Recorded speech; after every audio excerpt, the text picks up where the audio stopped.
அனைவருக்கும் வணக்கம். சிவகார்த்திகேயன் புரொடக்ஷன் தயாரிப்பில் PS வினோத்ராஜ் இயக்கத்தில் வந்துள்ள படம் கொட்டுக்காளி. இதில் முக்கிய நடிகர்களாக சூரி, அன்னபன் நடித்துள்ளனர்.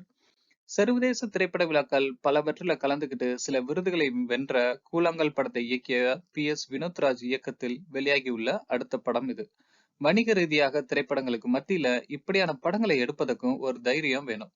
இம்மாதிரியான படைப்புகளை ஆர்ட் பிலிம் அப்படின்னு சொல்லி பார்த்து பழகிட்டோம்.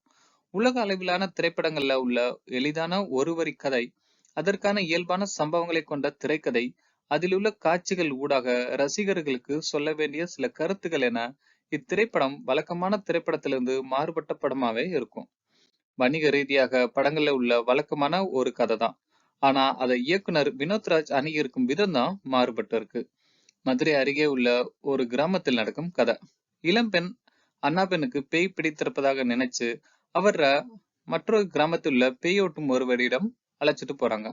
அன்னபெண்ணின் முறை மாமன் சூரி, இருவரது குடும்பத்தினர், சில உறவினர்கள் என ஒரு ஆட்டோ பைக்கில் பயணிக்கிறாங்க. அந்த பயணத்துல நடக்கும் சில சம்பவங்கள் பேய் ஓட்டும் இடத்துக்கு போன பின்னாடி அன்னபெண்ணுக்கு பேய் ஓட்டுனாங்களா இல்லையா அப்படிங்கறதான் இந்த படத்தின் கதை. தனக்கு பிடித்த மாதிரி சுதந்திரமா வாழணும் அப்படின்னு நினைக்கிறாரு அண்ணா. படத்தின் ஆரம்பம் முதல் கடைசி வர எங்கேயோ வெறித்து பார்த்துக்கிட்டே இருக்கிறாரு. இடையில ஓரிரு இடங்கள்ல லேசா சிரிக்கிறாரு, கோபப்படுறாரு. ஒரு இடத்தில் மட்டும் வாய் திறந்து பேசுறாரு.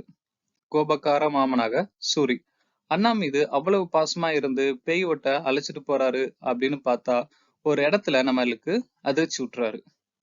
எங்கேயோ ஒலித்த சினிமா பாடல் ஒன்ற அண்ணா முணுமுணுக்க கோபம் கொண்டு அண்ணாவையும் அவரது அம்மா உள்ளிட்ட ஆட்டோவில் இருந்த அனைவரையும் கடுமையா தாக்குறாரு. அப்போதுதான் தெரியுது அண்ணாவுக்கு பேய் பிடித்திருக்கா இல்லையா அப்படிங்கிறது.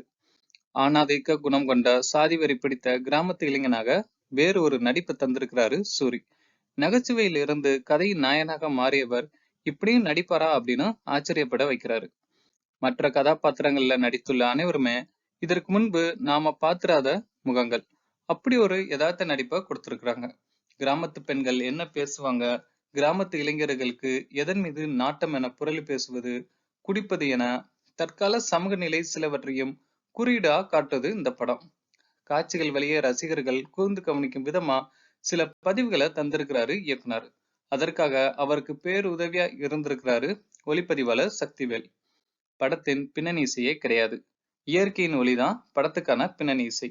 அந்த ஒளிப்பதிவை அருமையா செஞ்சிருக்கிறாரு சவுண்ட் டிசைன் செய்துள்ள சுரேஷ் அழகிய கூத்தன். கிராமங்கள், கிராமத்து மனிதர்கள் இப்போதும் எப்படி இருக்காங்க, அவங்களது எண்ணங்கள் தற்காலத்துக்கு ஏத்தபடி மாறி இருக்கா இல்லையா அப்படிங்கிறத கொட்டும் விதத்துல சொல்லியிருக்கிறாரு இயக்குனர். நன்றி. இது போன்ற வீடியோக்களுக்கு சப்ஸ்கிரைப் செய்யவும்.